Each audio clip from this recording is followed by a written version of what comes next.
तर मित्रांनो, स्वागत आहे आपलं पुन्हा एकदा नवीन व्हिडिओमध्ये. तर आज आपण करणार आहोत याचा ओनरशिप रिव्ह्यू. तर चला पाहूया. ही गाडी जी आहे आमची म्हणजे वॅगनर 1.2 ZX आहे आणि या गाडीला आम्ही 2022मध्ये डिसेंबर महिन्यात घेतलेलं होतं आणि आता 2 वर्षानंतर 2 ते 2.5 वर्षानंतर या गाडीचा वॉक अराउंड किंवा ओनरशिप रिव्ह्यू बघणार आहोत. आणि चला तर मग बघूया. या गाडीमध्ये जर बघायला गेलं इंजनचा तर काहीच त्रास नाही आहे. इंजन खूप सायलेंट आहे आणि चालवायला पण मस्त आहे आणि पिकअप वगैरे सगळं गुड आहे या गाडीचं. आणि फक्त जर सर्व्हिसचा जर एक्सपिरियन्स म्हणायला गेलं तर सर्व्हिस मला मारुतीची आधीपासूनच नाही आवडली आहे. कारण लोक म्हणतात की मारुतीची सर्व्हिस खूप छान आहे, पण मी तर म्हणतो की मारुतीची सर्व्हिस खूप बेकार आहे. कारण माझा पहिलेपासूनचाच मारुतीसोबतचा एक्सपिरियन्स आहे तो खूप वाईट आहे. कारण जेव्हापासून गाडी घेतली तेव्हापासून जे गाडी घेतली ते डीलर तर नाही, पण जिथे सर्व्हिसला न्यायचो आम्ही उमरेडला, तिथपासूनचा जो सर्व्हिस एक्सपिरियन्स आहे तो एकदम खराब. मागे आमच्या गाडीचा ॲक्सिडेंट झाला होता तेव्हा आम्ही क्लेम करायला दिली होती. तर तेव्हा मारुतीवाल्यांनी जे उमरेडचे ॲडवायझर आहे त्यांनी आमची गाडी रिपेअर तर करून दिली, पण सर्व्हिस एक्सपिरियन्स जो होता तो चांगला नव्हता. आणि गाडी मेन म्हणजे गाडी क्लेम करायला दिल्यावर किंवा गाडीला म्हणजे काही झाल्यावर आपण जेव्हा क्लेम करण्यासाठी देतो तर तेव्हा जेव्हा आपल्याला मारुतीवाले जेव्हा आपल्याला गाडी डिलिव्हरी करतात तेव्हा गाडी पूर्ण चेक करून घेतात. आम्ही चेक करून घेतली तर तेव्हा गाडी वॉशिंग करून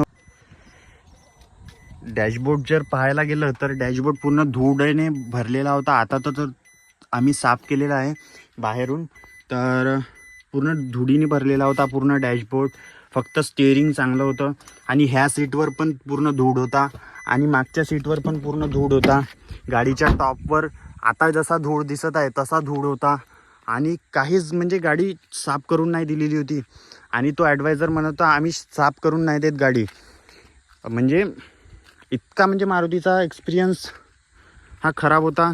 आणि तो सर्व्हिस ॲडवायझर होता तो त्याचं बोलणं पण बरोबर नव्हतं. आणि असा काही आमचा मारुतीसोबतचा एक्सपिरियन्स होता आणि तो आत्ता पण वाईट आहे. आणि हे बघा पॅनल हा जो फेंडर आहे हा लागलेला होता, जसं की वर फोटो टाकेल मी. आणि इथून जो आहे हा चेंज केला आहे तरी पण त्यांनी म्हणजे बरोबर नाही केला आहे. पॅनल गॅप खूप आला आहे. जसं इकडे पाहाल तुम्ही, इकडे नव्हता एवढा पॅनल गॅप. आपण टाटाला म्हणतो पण टाटाची सर्व्हिस चांगली आहे आणि मारुती दिवसेंदिवस खराब होत चाललेली आहे. आणि तसेच बघू शकता फेंडरचा जो कलर आहे तो वेगळा दिसत आहे. फेंडरचा कलर पण मॅच नाही झालेला आहे.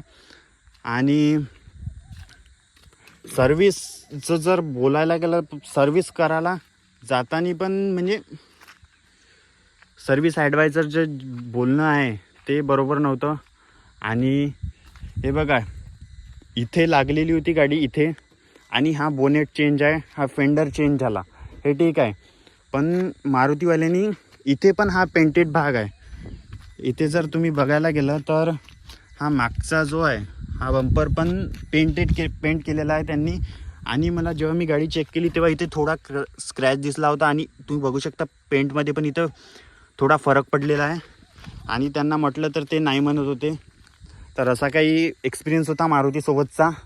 आणि मारुतीची सर्व्हिस खूप बेकार आहे. आणि तुम्ही जर म्हणायला गेलं तर मारुतीची गाडी चांगली आहे किंवा सर्व्हिस पण चांगली आहे असं म्हणता येईल, पण ते डीलर टू डीलर व्हॅरी करते की कोणता डीलर कसा आहे.